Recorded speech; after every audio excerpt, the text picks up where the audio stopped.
Hey, well, good morning, everyone. It's nice to see you.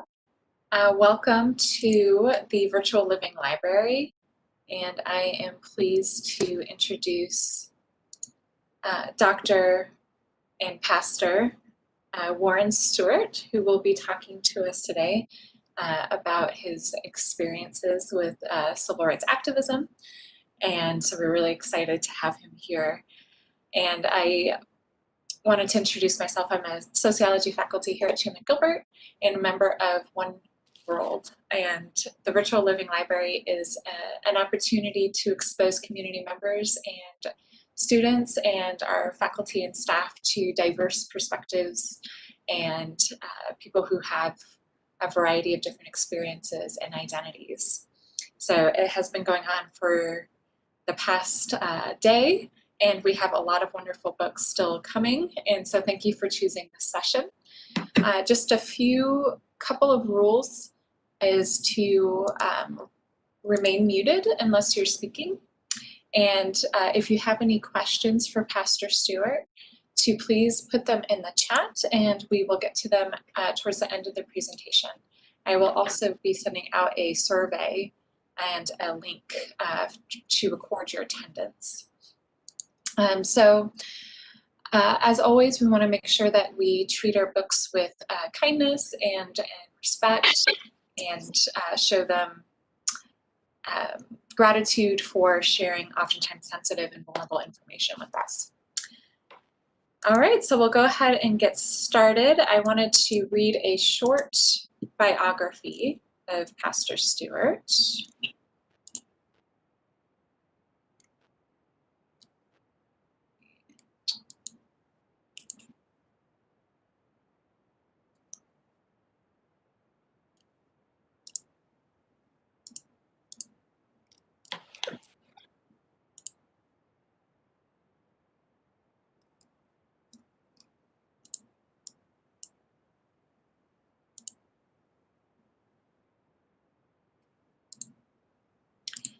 Okay, sorry about that. Dr. Warren H. Stewart Sr. has been senior pastor of the First Institutional Baptist Church of Phoenix, Arizona since 1977. His ministry is characterized by an unwavering commitment and spirit-filled zeal to engage in even evangelism and emancipation, meeting the needs of the whole person. He is also recognized by others as a man of conscience, commitment, and dedication to the cause of moral leadership, human rights, and a soldier of justice and equality. Stewart has been cited as one of the most influential religious leaders in Arizona and the nation, and his ministry extends internationally. Dr. Stewart organized and led two broad-based coalitions, Arizonans for a Martin Luther King Jr. state holiday and Victory Together, Inc., that campaigned for a Martin Luther King Jr. Day in Arizona, which was won by a historic vote of the people in the general election on November 3rd, 1992, after a decades-long fight.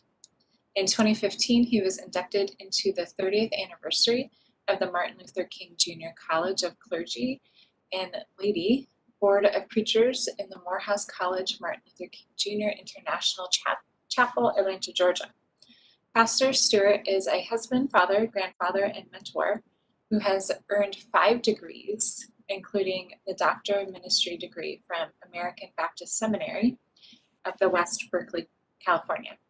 He is the author of 5 books. His first book is Interpreting God's Word in Black Preaching, in its 5th printing, and his latest is titled Victory Together for Martin Luther King Jr., the story of Dr. Warren H. Stewart Sr., Governor Evan Mecham, and the historic battle for a Martin Luther King Jr. holiday in Arizona. So I will be sharing my screen to show you some of the wonderful photos that Pastor Stewart put together for us. And then I would like to turn it over to Pastor Stewart. Thank you for joining us. Thank you, Marie. Greetings to all of those who are listening or watching. It is a privilege and an honor to serve again in the Chandler-Gilbert Living Library. Virtually this time, I want to thank Carol Terrell, my good friend and member who helped me to be a part of this once again. So what I want to talk about today is how our historic fight for Martin Luther King Jr. holiday from 1986 to 1992 that was victorious, how bringing together, well, literally victory together, how that will help us amidst the very divided state in which we find ourselves. State, not Arizona, what Arizona is divided to, but the nation. We are very divided. And so I believe that there are some lessons that we can learn from the King holiday fight that could help us even in 2020 as we move into 2021. And so that's what we're going to do, is look back in order to look forward. So I wrote a book and published it in 2015 that is my recollection of the fight that we had to win the King holiday. And it literally was a fight. So I have some pictures because to show you, to get an idea, a visual image of what went on. So the first picture you see before you is the front line of an Arizona Martin Luther King Jr. march. This was taken probably in 1986 in downtown Phoenix. You have on the front line several leaders, former Mayor Terry Goddard, and former Superintendent of Education Carolyn Warner, and others who were there, Tommy Espinoza, Art Hamilton, Senator Carolyn Walker. And go to the next slide, please. So we marched after it became a controversy when in 1986 it was defeated in the state legislature, and then Governor Babbitt, a Democratic governor, asked me, could he come to the First Institutional Baptist Church pulpit and sign an executive order making a King holiday for the executive branch of the state government. I said, well, of course, if you think you can do it, do it. He did it. And he said something prophetic. He said, we're going to have to fight for this. I didn't realize he was as prophetic as he was. And so there was a gubernatorial race in November of 1986, and it was a three-way race. It was a Democrat, a Republican, and a Democrat who ran as an independent. And the Republican won. His name was Evan Mecham. He had tried to run for governor 5 times before and had always been unsuccessful. He was a far-right Republican, and he won. And one of the things he said, that when he became the governor in January 1987, he would rescind Governor Babbitt's Martin Luther King Jr. state holiday, and he did. And when he did that, all heck broke loose. So this next slide is a march in 1992. The march continued to grow. Then you see we received national and international news about this. The piece you see before you is an article in the Jet magazine, which was the premier weekly magazine for African Americans back in the day.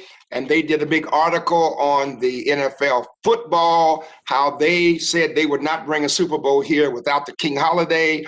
And I was leading the fight. Next slide, please.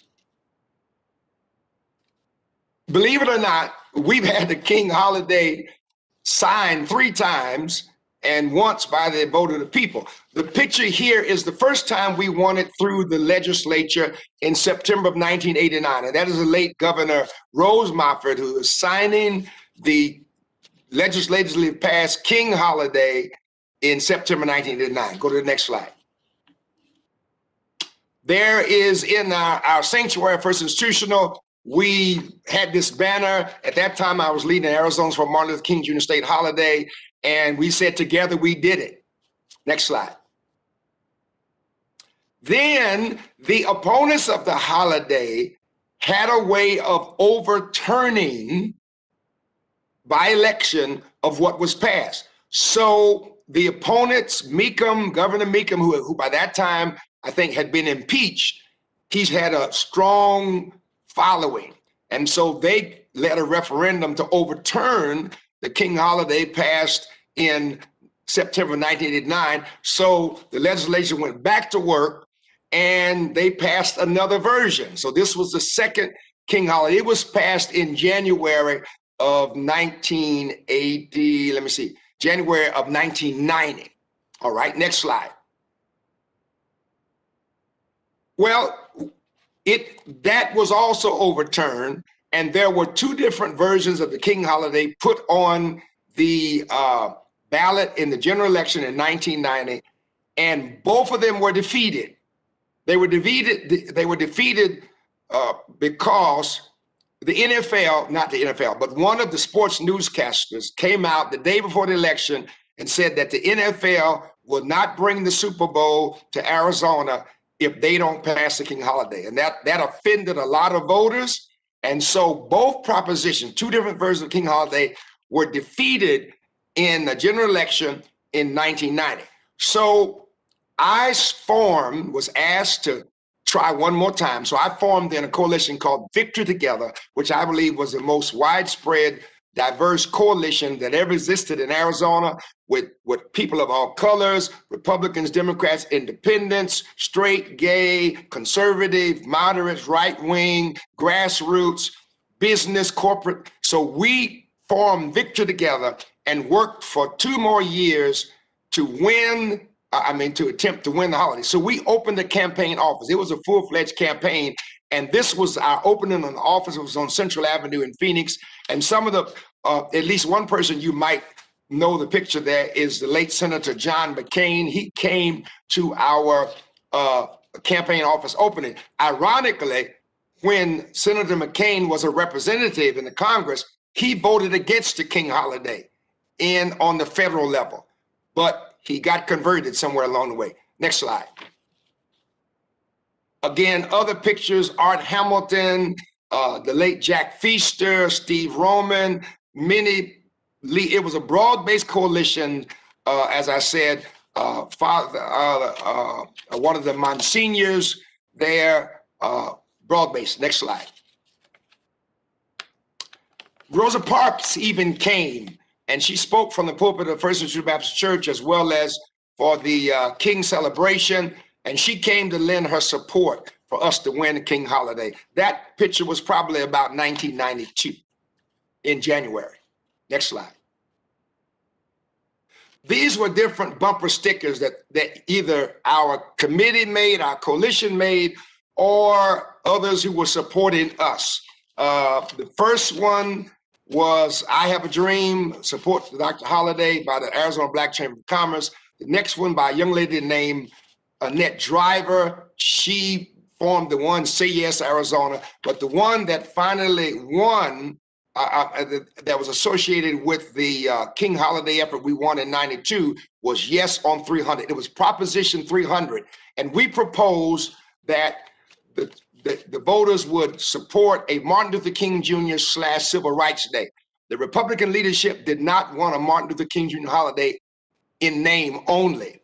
They said we have to share it with something else. So I came up with the idea with Civil Rights Day, and we actually voted for a George Washington / Abraham Lincoln Day for the third Monday in February. That was the only way that the legislature would allow us to get this on the ballot. Next slide. That's Victory Together night. Myself and our campaign director, the late Dr. Paul Eppinger, he was former pastor of the First Baptist Church of Phoenix, also the executive director of the Arizona Ecumenical Council and Arizona Interfaith Movement. He and I were fast friends, even though he's about 20 years old. He was about 20 years older than I was. We call ourselves Ebony and Ivory. Next slide. There is former Mayor Paul Johnson, who came to us for a press conference on November the 4th, 1992, after we overwhelmingly won the King holiday. Next slide. We received national and international attention. There was an article in the USA Today, Dignity Back for Arizona, Victory for King Holiday Eases Pressure. And that was from 1992. And a quote by the late Coretta Scott King, as well as our mayor then, Paul Johnson. Next slide. Mrs. King invited me to Washington, D.C. in order to receive the Making the King Holiday Award in one of the rooms in the United States Congress. And I was honored to receive that award, and she recognized me for my leadership on that. Next slide. And When we finally got the Super Bowl, the one for 1993 was canceled because of the 1990 election that overturned or defeated both of the King Holiday versions. But when we won in 1992 with the Victory Together version, Martin Luther King/Civil Rights Day, the Super Bowl was awarded, and in 1996, I believe it came, and this was a luncheon, and Mrs. Coretta Scott King came for the luncheon to be the speaker, and I was asked to introduce her, and I will value this photograph taken by the Arizona public for the rest of my life. It was a wonderful opportunity. I think that ends our pictures there. So now let's get into the fight. We are in a divided nation, more divided than we've probably been since the Civil War. We have the recent 2020 presidential election where the incumbent has not yet conceded that he lost the election. We have bitter, divisive, partisan politics. We have a resurgence of systemic racism, conflict over systemic racism. We have unprecedented COVID-19 that has killed 250,000 people in America and infected over 10 million. We have global climate change. So all of this is going on. We are a very divided nation. And I'm sure if I were to ask you the question, how would you typify the level of division for the U.S. currently? If I were to give you options of not divided, a little divided, somewhat divided, half divided, very divided, extremely divided, I'm sure most of you would come up with at least very divided or extremely divided. So looking back at the King Holiday fight, we were also divided. When we started the Holiday fight, after it was defeated in the legislature in 1986, 90% of Arizonans did not support a King Holiday. There was a poll taken, and that was because they thought it was a Black holiday. And at that time, blacks were only 3.5% in the state of Arizona. So they said, well, why do we need a Black holiday? They didn't see it as an American holiday, even though it had been passed by the federal government, and Ronald Reagan, the great hero of the Republican Party, signed it into law in 1986. So we were politically divided, Democrat and Republican. We were racially divided. Blacks and browns and Native Americans and Asian Americans were not considered, were being prejudiced against. There was prejudice against us simply because of the color of our skin. We were divided economically. The business leaders didn't get involved in the King Holiday fight until we lost the Super Bowl. And then they started calling me and said, Pastor Stewart, can we help you win the King Holiday? And I understood they did not want the holiday for the right reasons. They simply wanted a football game. But I needed them to we needed them to put pressure on the legislature and to help us get this passed, and they did. So we were very divided, and even conservative evangelicals and mainline people were divided. Conservatives didn't see why we needed the King Holiday. They had heard rumors about Dr. King's lifestyle, so they didn't want to honor him. The mainline denominations and predominantly Black denominations, we all wanted the King Holiday. So we were very divided. So anyway, we engaged in this fight from 1990 to 1992, trying to win it at the polls. Something that no other state had ever done. The legislatures had passed it, but we were the only state. And at that time, we were about 4% African American. So even if every African American in the state voted for it, that still would not have been enough to win the King Holiday at the polls. Well, thanks to God and a lot of hard work, we won. We won overwhelmingly, 3-2 in favor of the King Holiday. That was on November the 3rd, 1992. So we moved from being on the back of the bus to the front of the bus as the only state to ever pass a King Holiday by a vote of the people. So what are the lessons learned that can help us today?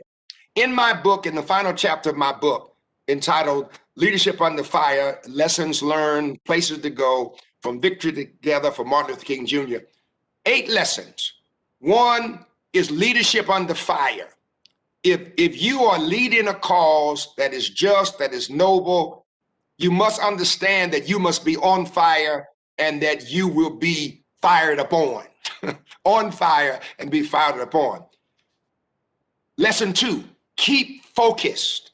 Keep focused. Do not be distracted by all that is going on around you. If your purpose is to win the King holiday, if your purpose is to pass the voting rights bill, if your purpose is to ensure just immigration reform, keep your focus. Don't be distracted by others. Lesson 3, broaden your base of support. Get as many people behind you as possible. So for us, we had to prove to Arizona, it's not a Black holiday, it's an American holiday. So we had to get people of every color, persuasion, politics, religion, etc. behind us. Lesson 4, educate, enlighten, and inspire. We had to educate people. We had to educate them that this is an American holiday. It's not a Black holiday. We had to inspire them to go out to vote. Lesson number 5, stick with principles. If they're principles that you are guided by, principles should never be compromised. Tactics, objectives, but not principles. And so we stood on principles. We had people in our coalition that would never sit at the same table for anything else other than King holiday. They were conservatives, Republicans, Democrats, libertarians, moderates, liberals, pro-life, pro-abortion. I mean, they would have never sat together. So we had to make sure when you come in a room to fight for the King holiday, that you are going to follow the principles, that this is a just cause to honor a man that helped lead a revolution in the United States. Number 6, build a consensus to reach goals. You don't have to have unanimity, but you need unity. You may not agree on every particular point, but make sure you have a consensus on moving forward. Lesson 7, don't give up, persevere. Many times I wanted to quit. Many times we wanted to give up and say, to heck with it.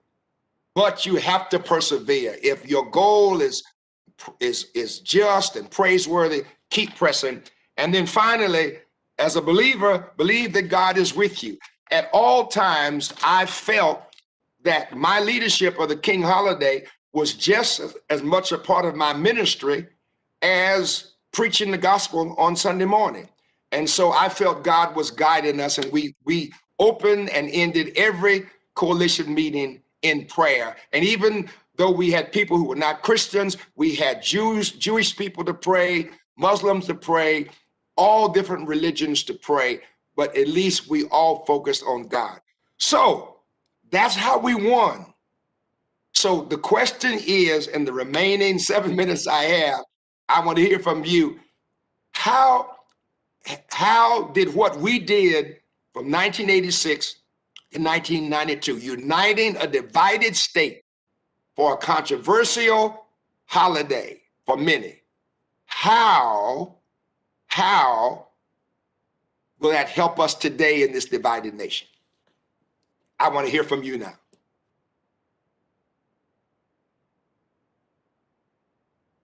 Are there questions? Are there comments?